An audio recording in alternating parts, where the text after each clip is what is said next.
शीतल नामक एक नदी कई गांवों के बीच होके बहती थी और ऐसे ही एक विजयपुर नामक गांव में दो बहनें सरोज और मंजू का घर था, जो कि नदी के एक दूसरे के तरफ था। दोनों घर आमने सामने नहीं थे, लेकिन दोनों बहनों के घर की मन के बातों की गूंज एक दूसरे तक पहुंचती थी। मंजू आंगन में लिपाई कर रही थी। उसके हाथ कीचड़ से सने थे, माथे पर पसीना, लेकिन आंखों में सुकून।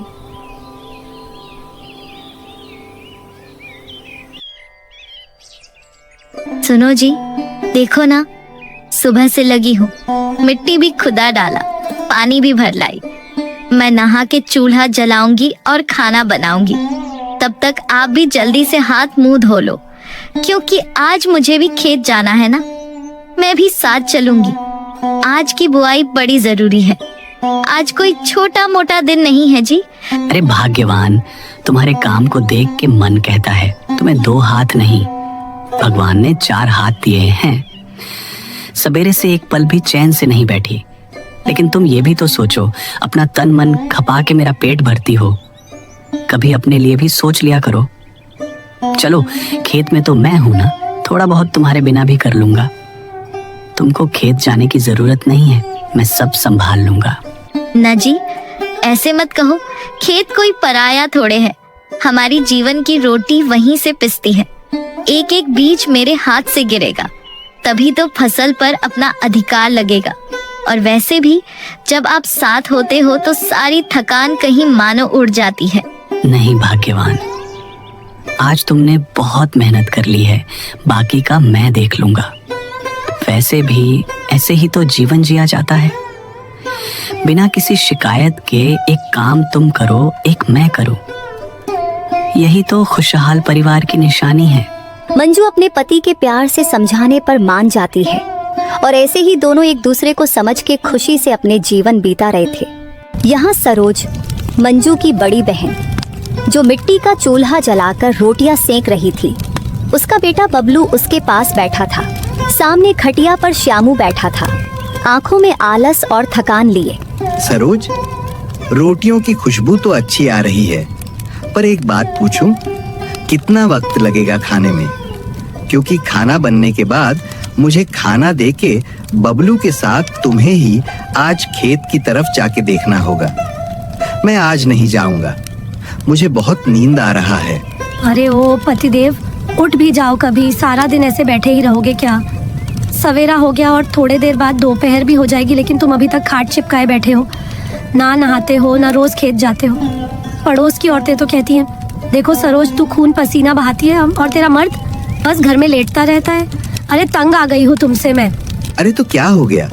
आराम करने में कौन सा जुर्म कर रहा हूँ? और तू घर का काम संभालती है, इसका ये मतलब नहीं है कि तू सब करती है। अरे मैं भी मेहनत करता हूँ। और वैसे भी खेत की बुआई में कौन सा धन बरसता है आजकल। कुछ जमीन बेच लेते तो कुछ मोटा पैसा हाथ में आ जाता।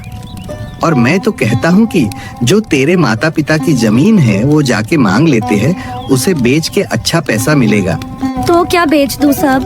तब तो अच्छा ही होगा तुम्हारे लिए। सब बेच के आराम से लेट लेट के खा जाओ, और फिर बाद में हमारे बेटे बबलू को दर दर भटकना पड़े।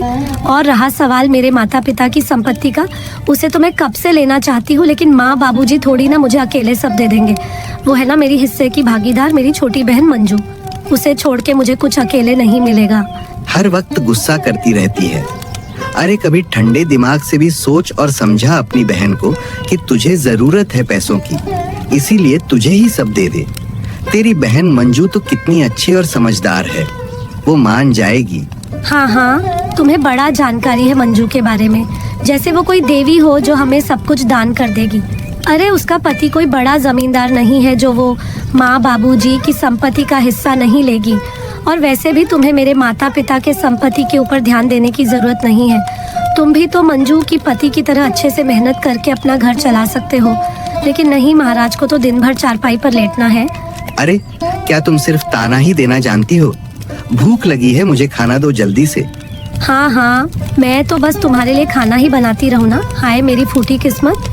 किस्मत में तुम जैसे पति ही मिलना था मुझे, जो मेहनत के बजाय चारपाई पे दिन भर लेटते हो। मुझे भी अब समझ में आने लगा है। मंजू से बड़ी हूँ, इसलिए मुझे ही कुछ इस घर के लिए बड़ा काम करना होगा। तुम्हारे भरोसे रहेंगे तो मुझे और बबलू को भीख मांगना पड़ेगा। बबलू अपने माता पिता के अनबन को देखता है, लेकिन सरोज की झुंझलाहट के कारण चुपचाप बैठा रहता है। ऐसे ही रोज सरोज और उसके पति के बीच झगड़ा होता रहता था। इनके परिवार में मंजू के परिवार के जैसे खुशहालता नहीं था।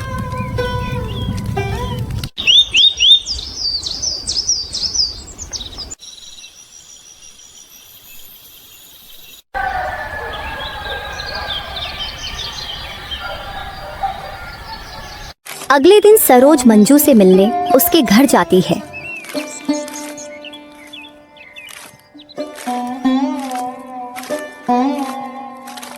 चारपाई में दोनों बहनें बैठी हुई हैं और उनके सामने 2 पिया हुआ खाली चाय की गिलास है और दोनों बहनें एक दूसरे से अपने सुख दुख की बात कर रहे हैं। याद है दीदी, जब हम छोटे थे तो कैसे हम हमारी गांव के छोटी सी तालाब में मछली पकड़ने जाते थे, लेकिन अब देखो हम दोनों के ससुराल नदी किनारे हैं, फिर भी हमें नदी के पास ज्यादा जाने का मौका ही नहीं मिलता। हाँ बहन, सबका अपना अपना किस्मत है। काम ही इतना रहता है घर में। फिर भी मैं तो थोड़ी बहुत अपने पति के साथ घूमने जाती ही हूँ, लेकिन तुमको तो ज्यादा मौका ही नहीं मिलता होगा ना। अरे हाँ, घूमने से याद आया, हम दोनों तो हमेशा संध्या के समय गांव के वो चौपाल में घूमने जाते थे, लेकिन अब तो हमारी शादी हो गई। तू रामू जी के घर चली गई और मैं श्यामू के साथ उस किनारे पर जा बसी। अब तो दोनों को ज्यादा मिलने का समय ही नहीं मिलता। हाँ दीदी, पहले के दिन याद आते हैं। आजकल मिलना भी तो बहुत कम होता है। वैसे दीदी, बबलू कैसा है? उसे क्यों नहीं लाई यहाँ? बबलू ठीक है, वो विद्यालय गया है, इसीलिए उसको साथ नहीं लाई। वैसे बहुत समय हो गया, रामू जी अभी तक नहीं आए खेत से, कब तक घर आते हैं? उन्हें थोड़ा और समय लगेगा दीदी, वो तो दोपहर के समय ही आते हैं। उन्हें काम के समय कुछ सूझता ही नहीं है, वे तो बस दोपहर को खाना खाने आते हैं। मंजू की ऐसे अपने पति की तारीफ करते देख सरोज को अपने पति के बारे में सोच के मंजू से ईर्ष्या होती है, लेकिन वो मंजू को ये नहीं दिखाती है। मंजू, अब मैं चलती हूँ, मुझे भी घर में काम है और मेरे पति भी काम से आते ही होंगे। सरोज मंजू से अपने पति का सच छुपाकर और अपने झूठ मूठ का आरामदायक जीवन के बारे में बताकर मंजू से विदा लेके वहां से जाने लगती है।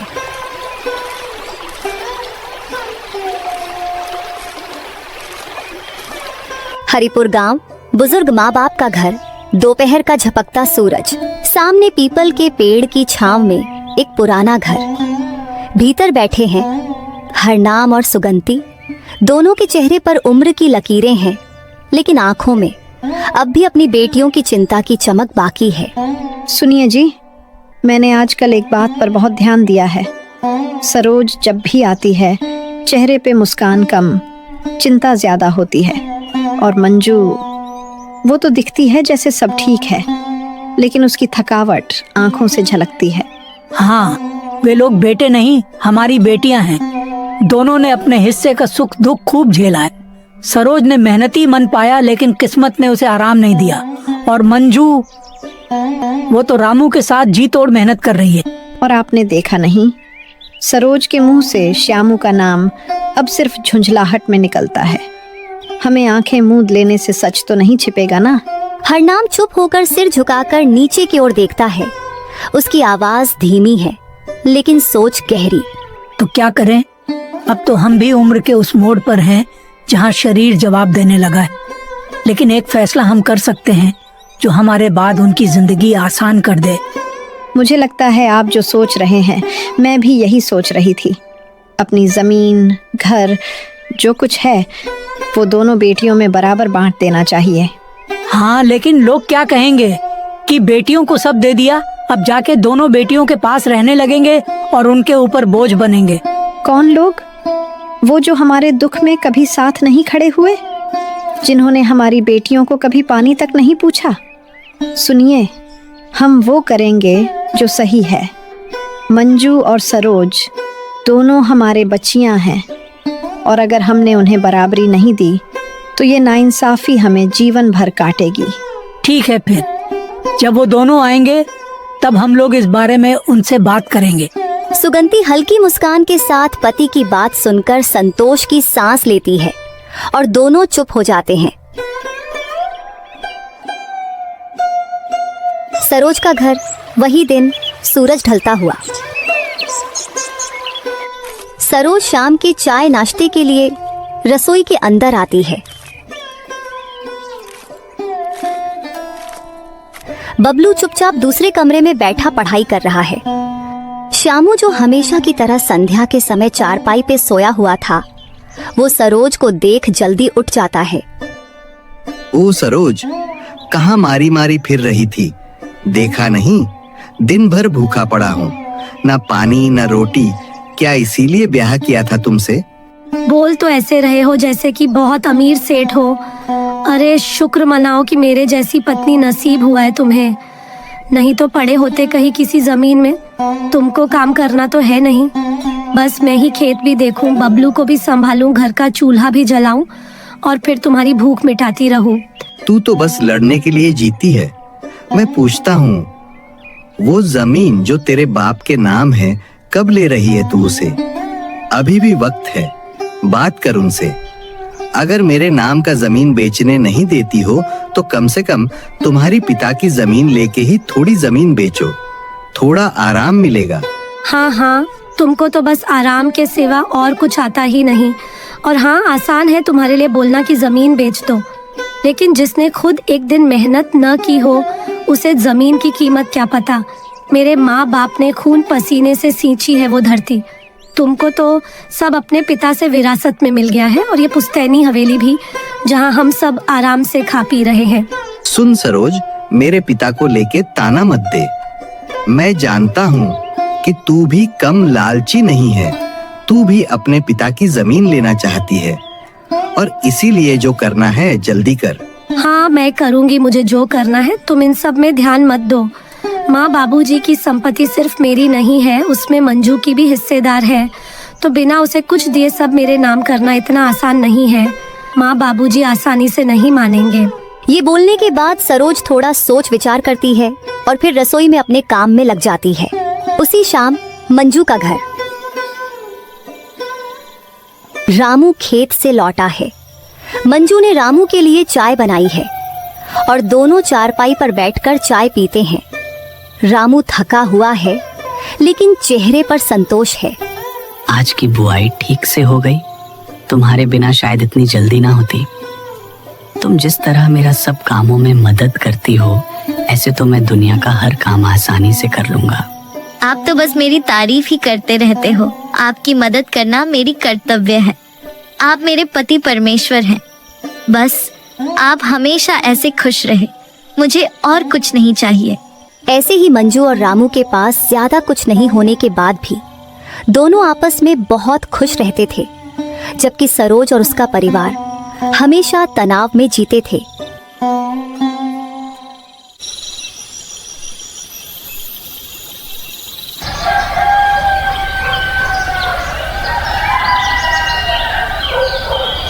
अगली सुबह सरोज नदी के पार 2 गांव छोड़ के अपने माता पिता के घर उनके जमीन के लिए बात करने आती है।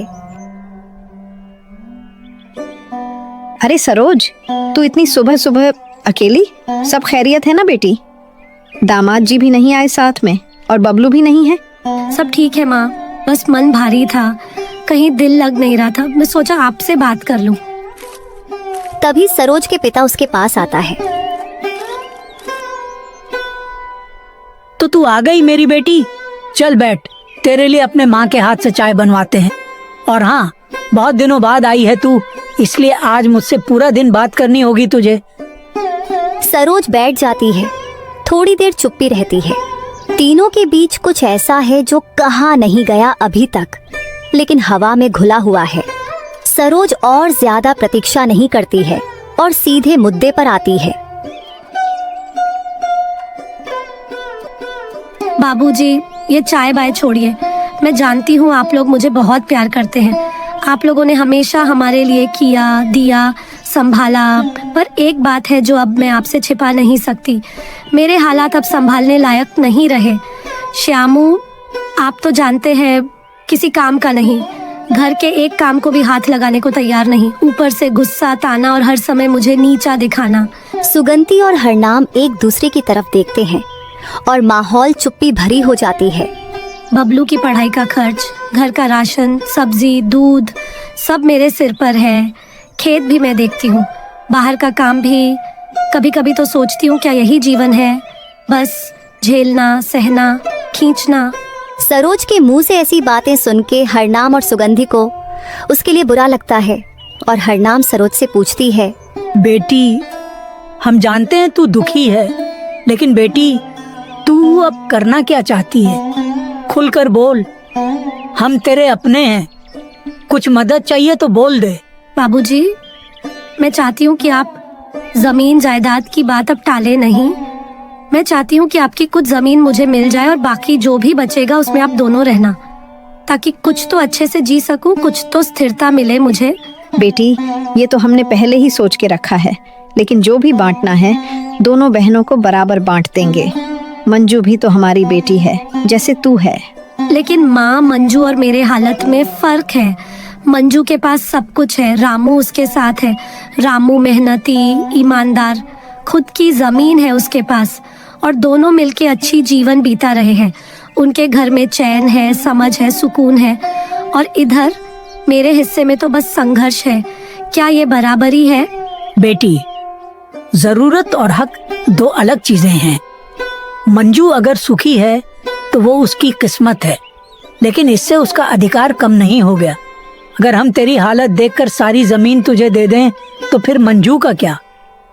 वो भी हमारी बेटी है और उसने तो कभी जमीन को लेकर शिकायत ही नहीं की।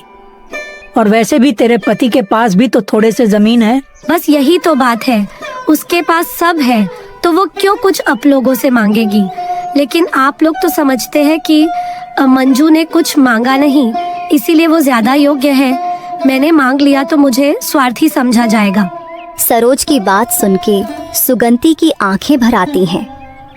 वो बेटी के दर्द को समझती है, पर सरोज की बातों की स्वर ने उसका दिल दुखाया था। सरोज, तेरा दुख मुझे दिखता है। मैं तुझसे कम प्यार नहीं करती, लेकिन बेटी, प्यार का मतलब यह नहीं कि एक को सब दे दो और दूसरे को सिर्फ उसकी चुप्पी का इनाम। मंजू भले कुछ न कहे, पर वो भी हमारी लाडली है। उसे यूं ठग लेना माँ बाप के हाथों, ये हमसे नहीं होगा।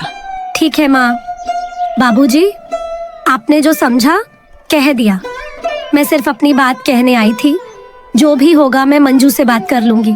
शायद उसे खुद जरूरत ना हो, और अगर उसे लगने लगे कि उसकी बहन की हालत उस जमीन से सुधर सकती है तो शायद वो अपने हिस्से से मुझे कुछ दे दे। मैं आज ही उसके पास जाके बात करूंगी। ये बोल के सरोज अपने माता पिता से विदा लेके चली जाती है।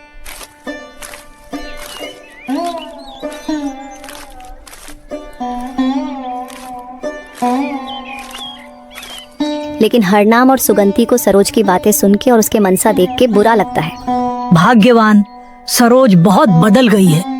उसके दुख और तकलीफ ने उसके सोच को ही बदल दिया। वो लालची भी बन गई है। पता नहीं उसे क्या हो गया है, मुझे उसमें ये बदलाव अच्छे नहीं लग रहे हैं। सरोज तो हमारी प्यारी बेटी थी और दोनों बहनों में कितना प्यार था, लेकिन आज सरोज अपने ही बहन का हक छीनना चाह रही है। मुझे तो कुछ समझ ही नहीं आ रहा है।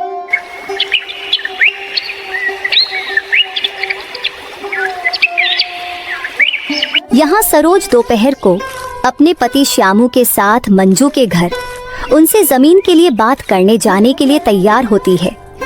और थोड़े समय बाद वे दोनों मंजू के घर पहुँचते हैं और घर में रामू भी मौजूद था, जो कि खेत से दोपहर का खाना खाने आया होता है। दीदी, जीजा जी, आप दोनों ऐसे अचानक? कुछ हुआ है क्या दीदी? आइए ना दीदी, अंदर चलते हैं, वही बात करेंगे। सब लोग घर के भीतर बैठते हैं और सरोज सीधे उनके माँ बाबूजी के जमीन की बात करने लगती है। मंजू, मुझे हमारी माँ बाबूजी की जमीन के बारे में कुछ बात करनी है और हम यहाँ इसलिए आए हैं कि तुझे हमारी मदद करनी होगी। कैसी मदद दीदी? मैं कुछ समझी नहीं। और माँ बाबूजी की संपत्ति के बारे में क्या बात करनी है? उससे हमारा अब क्या लेना देना है? हमारी तो शादी हो गई है। लेना देना है मंजू, हम दोनों बहनों के सिवा उनका कोई नहीं है, तो उनके सारे संपत्ति वे लोग हमें ही देंगे और ये फैसला उनका ही है। बस उनके निस्वार्थ फैसले में एक ही दिक्कत है, और वो है कि वे लोग हम दोनों बहनों में संपत्ति बराबर बांटना चाहते हैं, जबकि मुझे तुझसे संपत्ति की ज्यादा जरूरत है। वे लोग उनके सब संपत्ति हमें देना चाहते हैं, लेकिन क्यों दीदी? उसमें तो अब हमारा कोई हक नहीं है। उन्होंने पाल पोस के हमें बड़ा किया, हमारी शादी करवाई, तो अब और हमें कुछ देने की क्या जरूरत? और दीदी, आपको भी संपत्ति की क्या जरूरत? आप तो हमसे भी अच्छे जीवन जी रहे हैं। ये सब माँ बाबूजी की मर्जी है, वे लोग अब संपत्ति का क्या करेंगे, इसीलिए हमें देना चाहते हैं। और मैं तुझे हमारी कठिनाई के बारे में अब क्या ही बताऊं। हम पे थोड़े कर्जा है, इसलिए हमें पैसों की बहुत जरूरत है, और आजकल इनका भी तबीयत कुछ ठीक नहीं रहता है, तो इसी वजह से ये भी ज्यादा काम नहीं कर पाते। और बबलू भी बड़ा हो रहा है, उसके भविष्य का भी तो सोचना होगा, लेकिन ऐसे ही कर्जे में रहेंगे तो हम झेलेंगे कैसे? इसलिए तू ही हमारी मदद कर। ठीक है, मैं सब समझ गई दीदी, लेकिन आप हमसे क्या चाहते हैं? हम आपकी क्या मदद कर सकते हैं इसमें? देख मंजू, माँ बाबूजी उनके संपत्ति हम दोनों में बराबर बांटना चाहते हैं। वे लोग मेरी हालत को देख के भी मुझे ज्यादा देने को तैयार नहीं है, इसलिए अब तुझे ही उनको बोलना होगा कि मुझे तेरे हिस्से का भी थोड़ा दे दे। हाँ मंजू, तुम इतना उपकार कर दो हम पे। हम मजबूर है, नहीं तो हम कभी तुम्हारे हिस्से की संपत्ति नहीं मांगते। कम से कम बबलू के खातिर ही मदद कर दो। अरे अरे, आप लोग ऐसे भावुक मत होइए। मंजू समझ गई है, वो आपकी मदद करेगी। क्यों मंजू, करोगी ना इनकी मदद? हाँ हाँ, क्यों नहीं, मैं आप लोगों की मदद करूंगी और माँ बाबूजी को भी समझाने की कोशिश करूंगी। आप लोग निश्चिंत रहे। शुक्रिया मंजू, शुक्रिया रामू जी। अभी हम लोग चलते हैं, कल सुबह हम सब माँ बाबूजी के घर चलेंगे। मंजू और रामू की बातें सुन के सरोज और श्यामू के चेहरे पे खुशी की हंसी आ गई, और दोनों मंजू और रामू को झूठ मूठ की बातों की जल में फंसा के थोड़े समय बाद दोनों मंजू और रामू से विदा लेके घर के लिए निकल जाते हैं। ये जी, मैंने जो मेरे हिस्से की जमीन दीदी को देने का सोचा है, क्या आपको इसमें कोई खेद है? अगर आपको कुछ ऐतराज है तो बोल दीजिए, मैं आपके खिलाफ कोई कदम नहीं ले सकती। नहीं नहीं भाग्यवान, मुझे भला क्या ऐतराज होगा। मुझे तुम्हारे माता पिता के संपत्ति में कोई दिलचस्पी नहीं है। मैं तो एक साधारण सा किसान हूँ। मैं हमारे लिए जो भी करूँगा अपने दम पे करूँगा।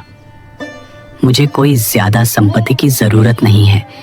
मेरे पास जो है वही काफी है। ठीक है जी, फिर कल हम दीदी के साथ हमारे माँ बाबूजी के घर जाके सब संपत्ति दीदी के नाम पे करने को माँ बाबूजी से बोल देंगे। फिलहाल उनको हमसे ज्यादा जरूरत होगा संपत्ति की।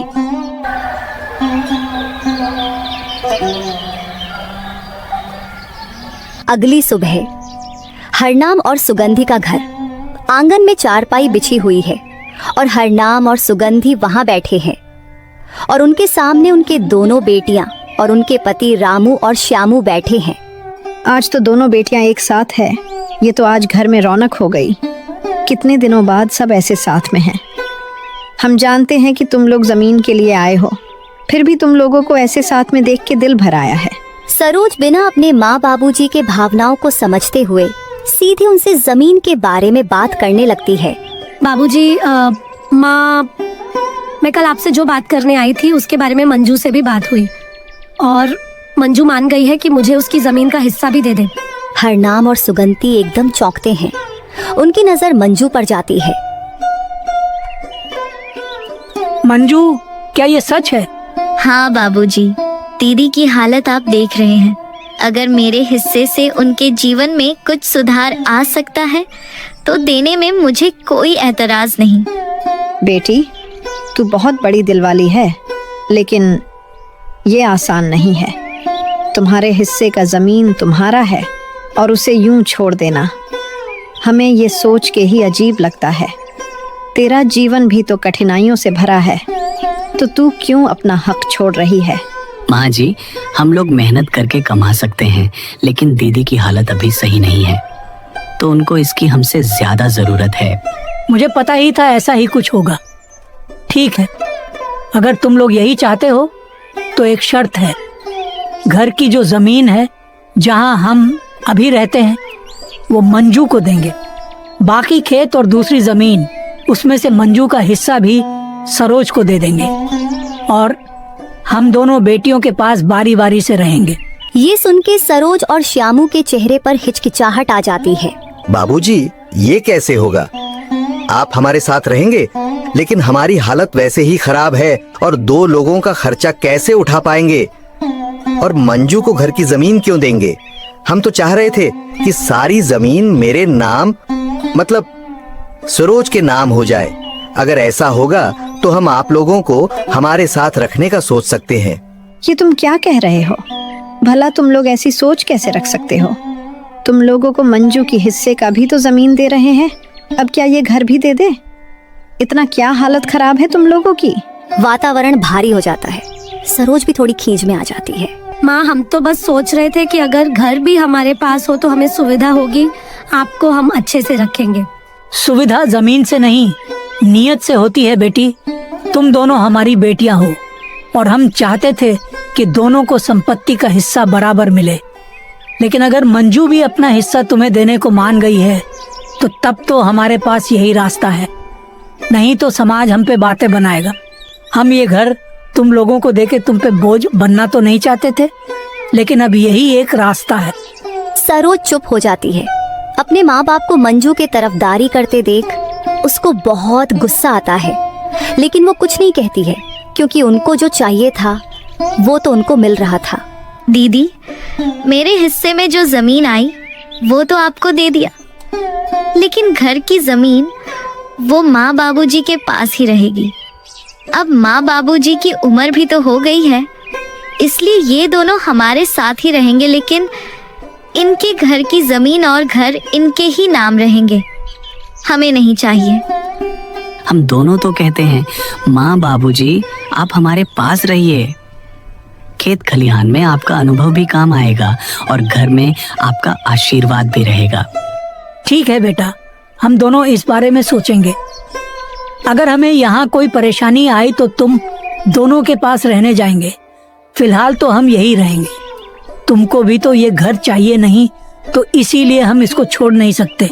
ये बोल के हरनाम घर के भीतर जाता है और थोड़े समय बाद मंजू और सरोज को देने वाली संपत्ति की सारे कागजात सरोज के हाथ थमा देता है।